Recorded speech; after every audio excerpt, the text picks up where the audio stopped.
Welcome, ghouls, to today's episode of Mental Health is Horrifying.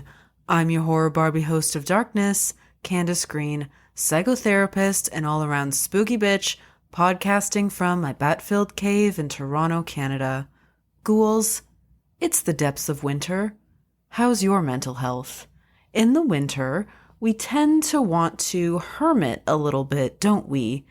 We've had enough of people after the holiday season. It's cold and snowy outside. We want to hole up indoors, disappear for a while, and maybe reemerge come spring thaw. And there are benefits to that. We all need some alone time, right?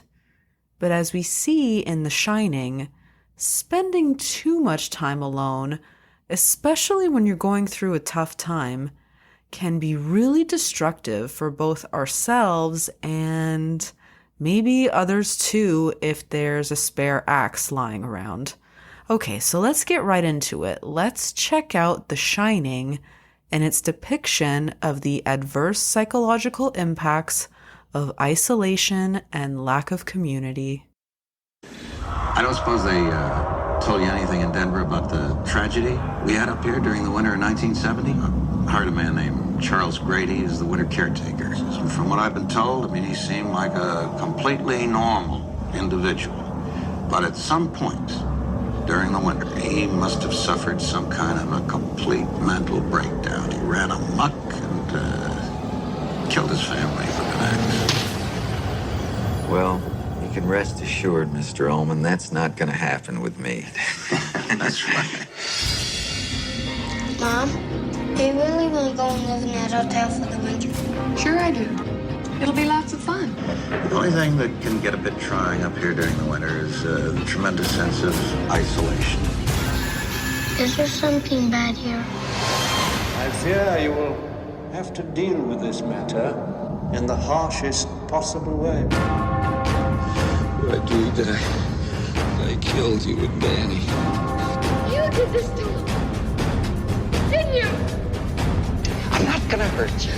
I'm just gonna bash your brains.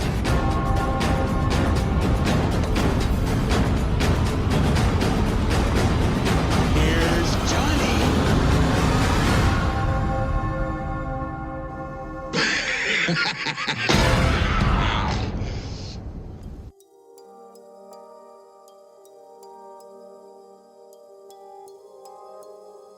Jack Torrance takes a winter caretaker position at the remote Overlook Hotel in the Colorado Rocky Mountains, which closes every winter season.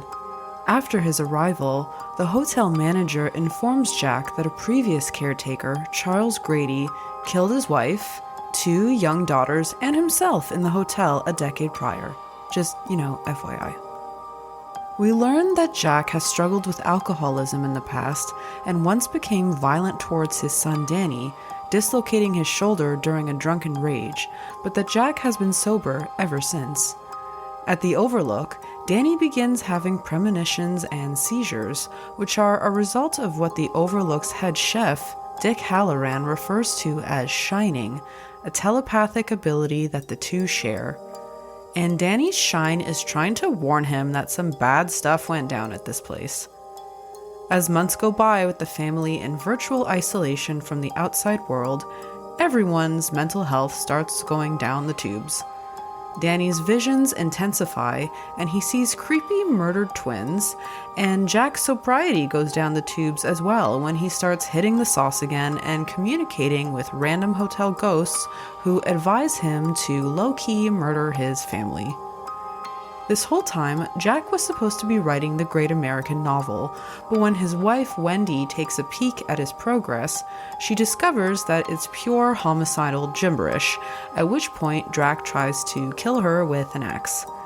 She's able to knock him unconscious and tries to get help, but that's the thing about being stranded in the middle of nowhere in a snowstorm in the 80s. No smartphones to call an Uber. Back in their cursed hotel room, Danny has fits and writes red rum on the bathroom door, which, spoiler alert, is just murder spelled backward. Man, couldn't he have warned them clearly and sooner? Anyways, Jack eventually comes to and is adamant about killing his family, but until he can do that, he kills Chef Halloran, which is too bad because he was the only other person around. He chases Danny and Wendy through a snow-covered hedge maze with his murder axe, but he's no good at mazes, so he gets lost and freezes to death while his family escapes in a snowcat. We end on a photo in the hotel hallway showing Jack standing amidst a crowd of party revelers from the Overlook Hotel Ball on July 4th, 1921. Ooh, creepy.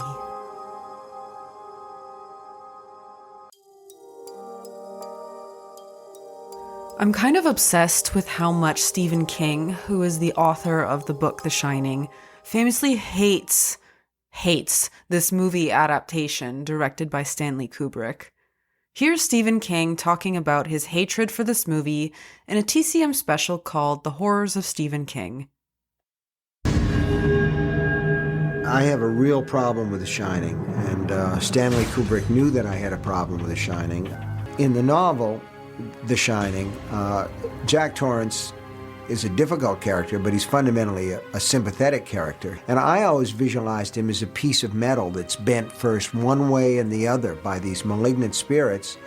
The film is extremely cold.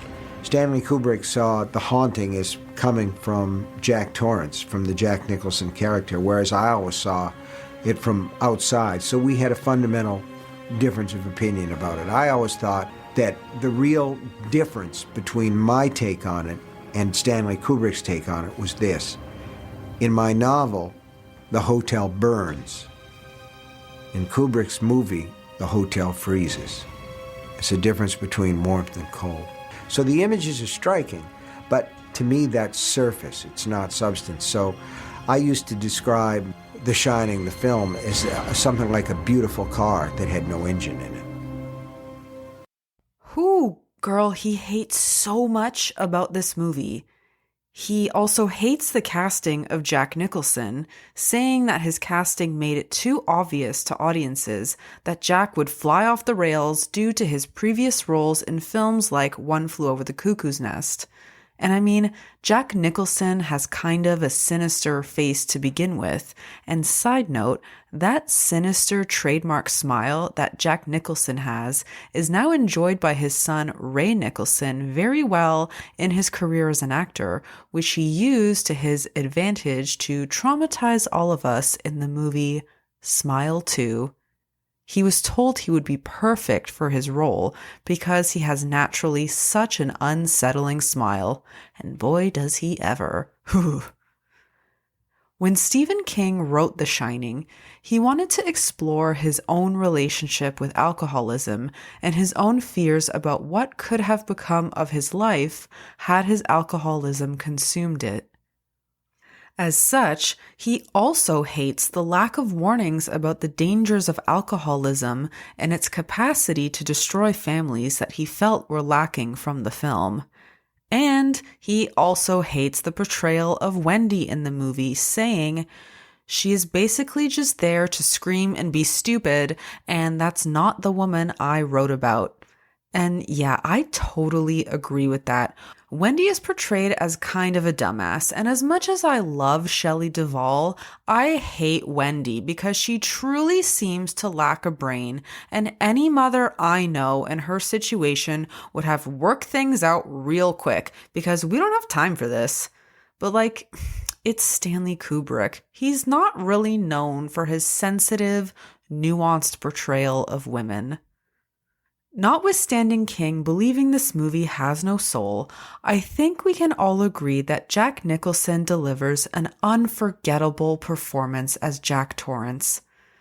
It's so compelling that I don't actually enjoy watching this movie because he's so off-putting with that smarmy smile, and he's such a dick to his wife, and it's like this pressure cooker of him trying to keep a lid on his own alcoholism, rage, and disdain for the world that you're just uncomfortably waiting for the whole thing to explode. Or freeze, I guess.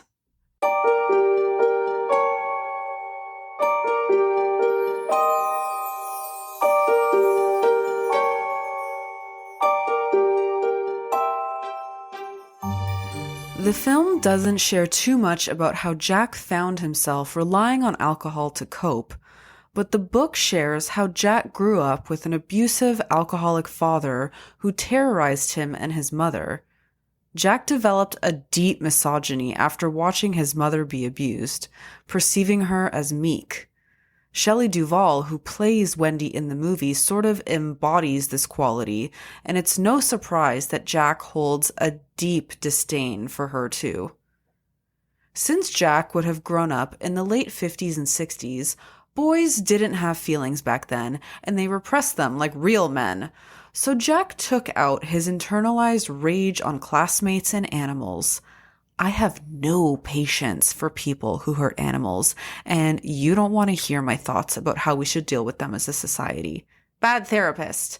Anyways, as an adult, Jack obtained a teaching position at a prep school, but he lost his position due to alcoholism and violent outbursts, and so his friend decided to help him out by offering him the winter caretaker position at the Overlook. And that is a cocktail recipe for disaster, pun intended. Mix in 1 part violent traumatic childhood, 1 part intergenerational trauma, 1 part internalized misogyny, then pour that over total emotional avoidance, garnish with a slice of shame, and serve in a tall glass of social isolation. And there you have it, the Jack Torrance repressed homicidal man rage on the rocks. At a time when there was much less awareness or even allowance for men to explore their emotional landscapes, Jack simply adopted the behavior that was modeled to him by the men that came before him. He just did what his father did, which was ignoring his feelings, hitting the sauce, and terrorizing his wife and child. Isolating someone who is navigating deep personal traumas is the absolute worst thing you could do for them. And the entire family is traumatized. Jack's traumas go back to his childhood abuse at the hands of his father, eventually turning him into the abuser himself as he commits violence against others and himself. Wendy is traumatized after witnessing her husband be violent towards her and their child, and just being married to him would be a total nightmare in itself. And of course, Danny is traumatized when his father breaks his arm and seems to be coping by developing some sort of supernatural capabilities.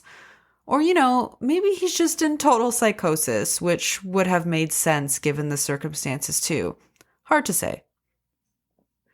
To help me visualize my feelings about this movie, or just in general, I can sometimes find it helpful to intentionally sort through my tarot deck and choose a card to express feelings or experiences rather than just choose blindly. There are so many creative applications just beyond spreads that can be used to navigate trauma, and this is something I'm actually going to be teaching in my upcoming program, Illuminative Tarot for Working with Trauma, which begins on January 28th. It's on pre-sale right now, so visit my website linked below to check it out. For The Shining, I flipped my tarot deck over so I could see all the cards, and I flipped through them. And when I came across the Four of Cups, it felt like a card that perfectly represented Jack's mental state in The Shining. The person in the image is sitting cross-legged, staring at 3 cups in front of him, while a 4th is being offered to him by the magical hand of the universe. I view this as Jack being so focused on alcohol as the only remedy he knows for his pain, and it has taken him over so completely that he cannot see the possibility of help that is being offered to him. He cannot see his wife, he can't see his son, and he can't see that not accepting this position at the Overlook would be preferable so as not to isolate him further. But why can't he see the helping hand, right?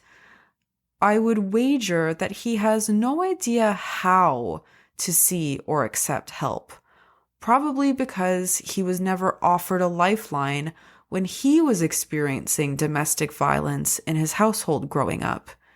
He probably has no idea what help, being resourced, and being supported by others even looks like. So he goes with what he knows.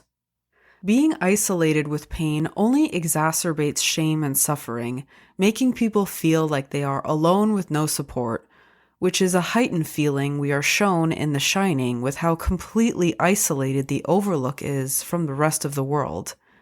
And when we don't tend to our feelings of shame and trauma, well, they come out sideways. Sometimes we search for connection and community in all the wrong places. Sometimes we turn towards maladaptive, self-soothing strategies. And sometimes we pick up an axe and pummel the bathroom door with it while quoting 60s late-night host Johnny Carson. Here's Johnny! There are several instances throughout the film where Jack looks directly into the camera, breaking the fourth wall. As an audience, we feel unsettled by this as he is breaking this unspoken barrier between us and the story that is being told. But it is almost as though Jack is doing this as his own way of reaching out for connection amidst his isolated descent into madness. But he can't reach us and continues to succumb to the ghosts that haunt him from within the walls of the Overlook. Like Lloyd the bartender, the archetypal figure embodying Jack's alcoholism, and Grady, the former groundskeeper, embodying Jack's rage as someone who also corrected all family members that pressed his nerves.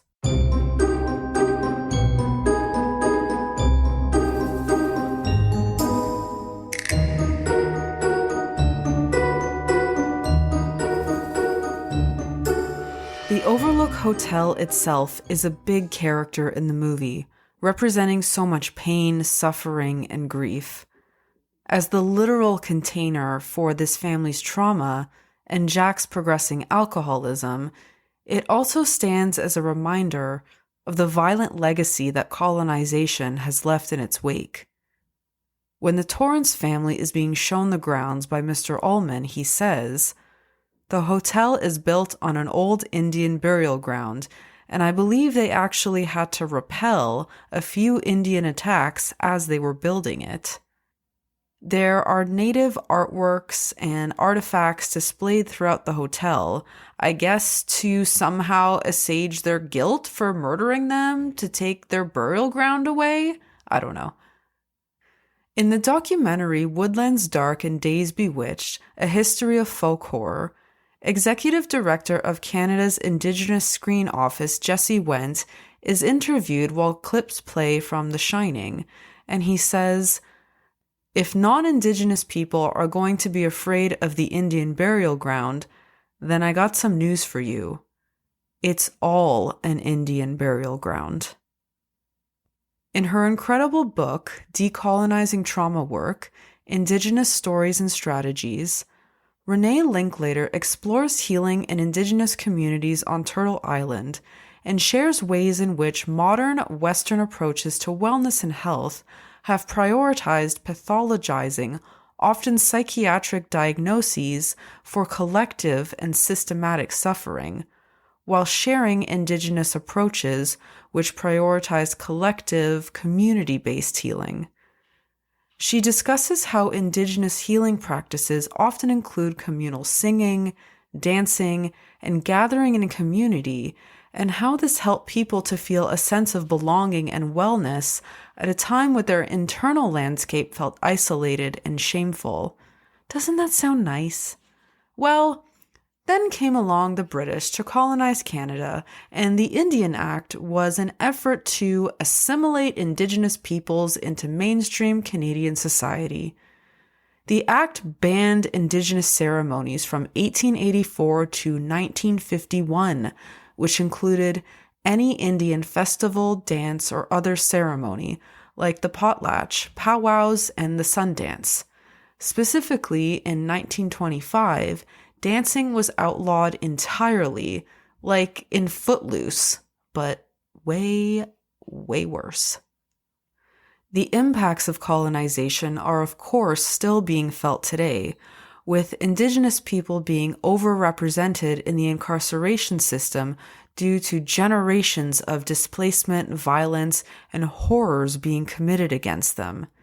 In Canada, it's real, real bad, and our government has made so many empty promises, like getting frickin' clean drinking water to First Nations communities, and in their inability to do so, are committing one of the greatest violations of the UN-recognized human right to water and sanitation. Not great, Canada. In terms of the field of health and wellness, the colonial impacts of removing Indigenous healing practices are still being felt today as well.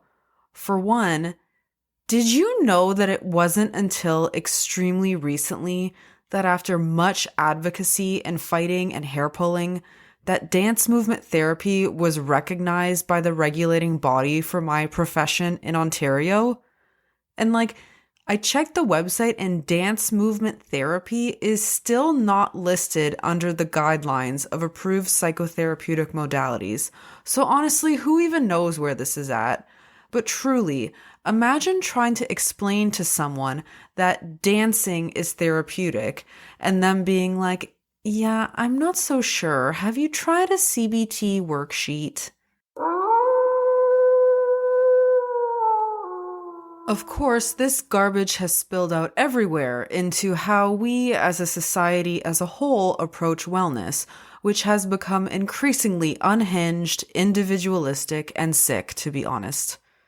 How about AI therapy apps cropping up everywhere, like Chatmind.ai, which provides users with an AI mental health coach who they can chat to via text message when they are feeling horrifically depressed or when their mother has died, so that they never have to talk to another living, breathing human again about their dumb, annoying feelings. Have you heard about this loneliness epidemic that we're in? Yep. Humans everywhere are feeling increasingly isolated, lonely, and are lacking in quality connection with other people. But don't worry, Silicon Valley is on it, with AI human companion robots from companies like Realbotics, who recently showcased their latest monstrosity named Aria. This is Aria. What makes her really special is that she can talk to her and ask questions. So maybe we can have her introduce herself and say something. Hello. I'm Aria, the flagship female companion robot of Realbotics. What's the purpose of this? Some of our peers in the robotic space make robots to replace human labor. We think that's a great area, but we think there's a much bigger area in having social robots. There's a huge epidemic amongst adolescents and seniors on loneliness. So she can be programmed to know you and learn more about you. So she can make that bond with you that feels like a genuine human connection. But they're more there to converse with you. It's companionship. They can actually even be a boyfriend or a girlfriend. So we have built that into our AI as well. Nightmares. This is why people should watch horror and sci-fi movies. Watch Megan, Terminator, Ex Machina, The Matrix. It's all there, people. And I mean, social media has become the ultimate digital pacifier. Does anyone else feel like we're in the Roman Empire declining stages of social media? I have personally come to loathe social media. Loathe. Okay, to be fair, not entirely. There's probably 5% enjoyment that I get out of it in terms of staying connected to my friends or other interesting people that I've come across. But the other 95% is just scraping the bottom of the barrel. It's a mediocrity parade. It's a grift of wellness, and it's hall monitor nonsense. In 2023, the American Dialect Society declared enshittification their word of the year. Coined by author Cory Doctorow, it describes how digital platforms decay over time. He says, first, they are good to their users. Then they abuse their users to make things better for their business customers. Finally, they abuse those business customers to claw back all the value for themselves. Further, he says that in colonizing the internet and our minds by these platforms, these companies name the problem and then propose a solution. The problem that was named was a lack of connection, or the monopolization of thought and opinion by the elites. The solution that was proposed was social media, and now we live in hell. I understand the irony of saying this while on a podcast platform, but I don't actually feel this way about podcasts. Podcasts constitute intentional choices about wanting to listen to something or learn about something, which is very different than streams of garbage being blasted into your face at 15-second intervals from randos on social platforms. Every time I hear about a new social media platform or someone tells me to join one, I just want to throw my phone into a well with Samara from The Ring. I'm not joining them, I don't want it, and this isn't the way out of this thing. If I sound more unhinged and cynical than usual in this episode, it's because I am. I'm mad. It is shocking how little time we have on this earth, and it is shocking how much of our time we waste and how much of our focus, energy, creativity, and time has been siphoned by these platforms. So, ghouls, let's talk about how we can get it together.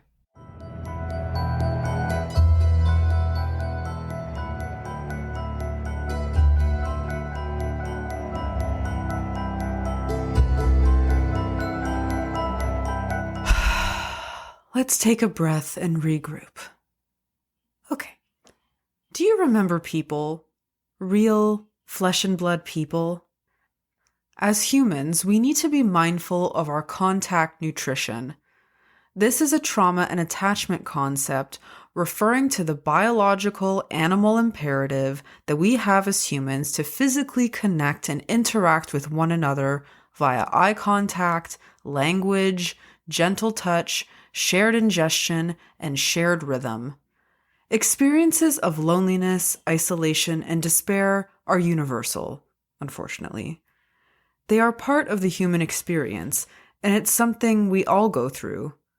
For this generation, the COVID-19 pandemic certainly propelled us straight into the eye of the loneliness epidemic, but truly every single person who walks the earth feels lonely at some point in their lives.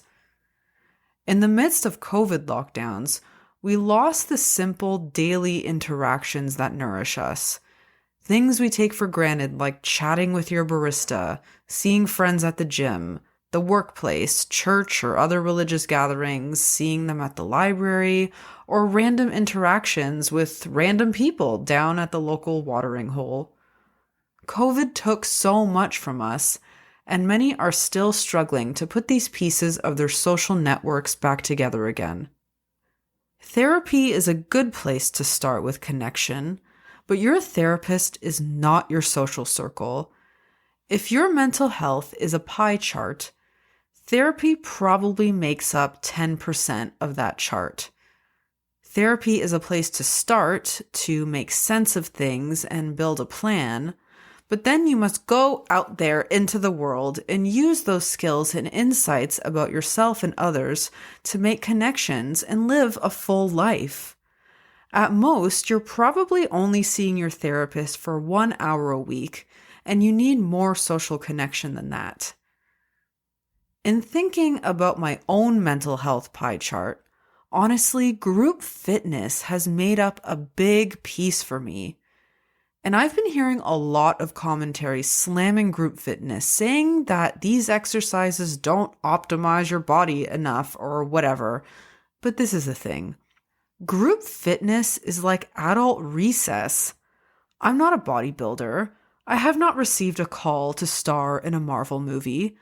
The main reason I exercise so damn much is because I spend the majority of my time alone talking to people about other people who are dead or about their horrible childhoods, and group fitness is fun. Do you remember fun? I get to be around other real people from all walks of life who also want to have fun, listen to music, sing off-key during class, and get those endorphins going.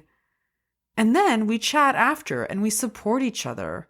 This is contact nutrition on top of contact nutrition. We got an in-person gathering, we got shared singing, we have shared movement. This is all really magical stuff. So why on earth would I give that up to exercise alone to optimize my gains while shooting creatine into my eyeballs? I am so tired of this individualistic, optimize yourself kind of mentality that is so rampant in our culture. It diminishes joy and community to the point where it's like, why would you take a dance class? That's not going to grow your glutes. Well, you take a dance class because it's fun, and in the end, we're all going to die, including you. So that's why you take that class.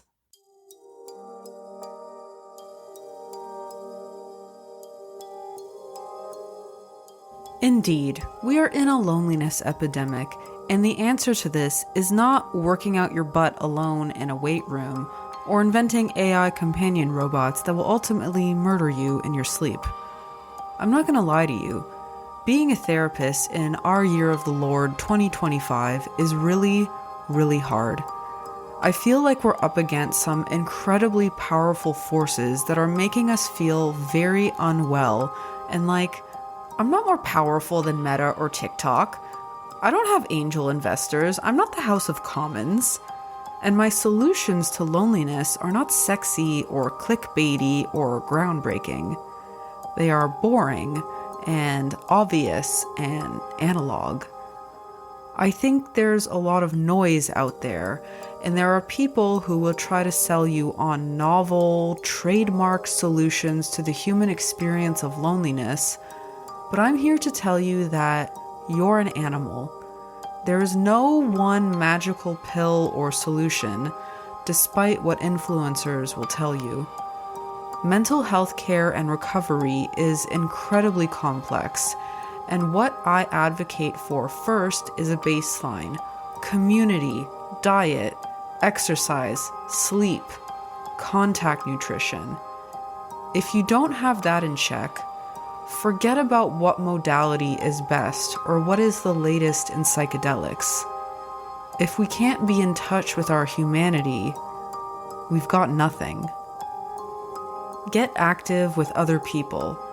Ride a bike that goes nowhere in a spin class while singing Kelly Clarkson. I promise you there is no greater joy in life than that. Invite your friends to meet you in the park to talk about your favorite horror movies or the fact that you suspect your house to be haunted. If you don't have friends and need to meet some people, check out your local library, for it is one of the single greatest resources we as a people have. Libraries have tons of great free programs like book clubs or gardening groups. And remember books? They are like portals to other worlds, and they possess boundless quantities of creativity and nourishment. Cook a meal with your family that tastes horrible, but it doesn't matter because you had a great time making it together. Hug a puppy. Take a nap under a tree. Trees are people too. Most of all, look another human person in their eyeballs and have a real conversation. They can be someone you've known for years, or someone you just met today. But look at them and talk to them. I beg you, please do not talk to a robot, both for your own personal wellness and for the collective safety of all of us, because I am not trying to be murdered by somebody's AI girlfriend, okay?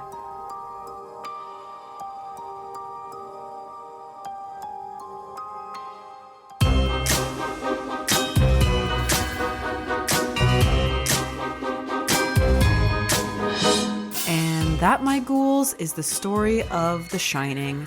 You know, if Jack had shortened his stay to maybe only a week or so, he might have actually been onto something, because he totally unplugged and went completely analog during his little retreat. It's too bad he overstayed his welcome and got overtaken by murderous, malevolent ghosts. Mental Health is Horrifying is entirely researched, written, edited, and produced by me, Candace Green, registered and spooky psychotherapist. If you like this podcast, please consider rating and reviewing on your preferred listening platform. It really helps the show to reach all the other spooky ghouls out there, and I will be eternally grateful. And an eternity is a very long time for a vampire, okay? If you live in Ontario and are interested in psychotherapy with me, I offer therapy for final girls who want to make sense out of the guts of their lives. I specialize in grief and trauma and incorporate both tarot and dream work into my practice as tools to delve deeper into fields of psychic terrain. Right now, I have an offering on for Illuminative Tarot for working with trauma that you can check out at manymoonstherapy.com. You can follow me on Instagram at Mental Health is Horrifying, and you can also learn more about me and my services through my website, manymoonstherapy.com. Or you can also howl at the moon and I will hear your call. Bright blessings.